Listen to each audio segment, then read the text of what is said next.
How Much Will It Take? Written and read by Brother Jerry Valenti. With the first day of the Passover feasts drawing nearer, the chief priests are desperately looking for a way to kill Jesus.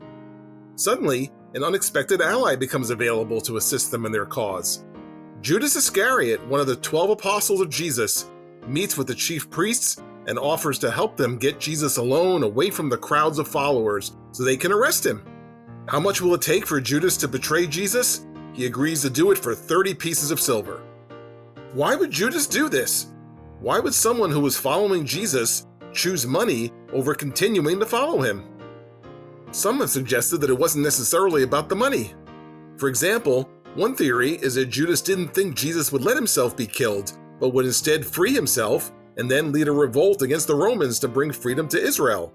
So it's possible that Judas may have thought he was helping Israel by doing this.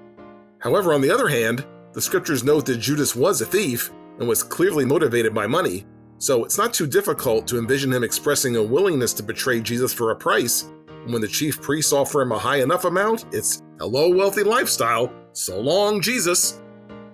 Now, I would hope that we don't have anybody in the church today who would be the equivalent of Judas betraying the cause of Christ for personal gain.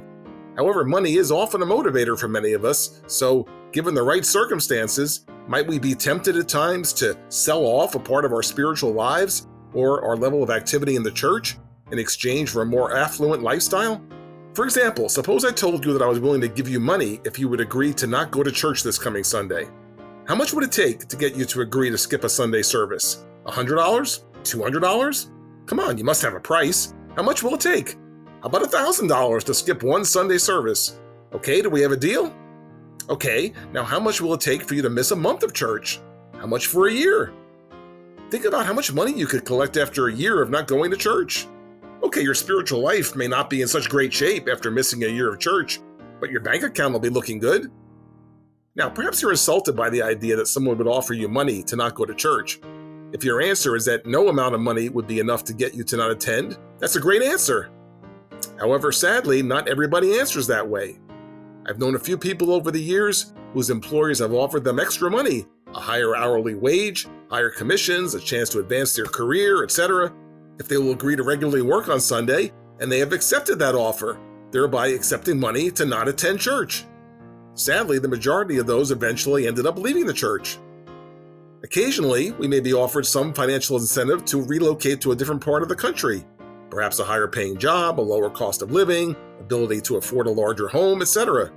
Of course, there's nothing wrong with any of these things, but if there's no church nearby, is it worth it? Is a large home what it will take to get you to agree to stop attending church regularly? There are other examples, but you get the idea. The enemy is anxious to pull you away from the Lord, so he will use anything at his disposal to tempt you to pull away, even if it's just a little bit.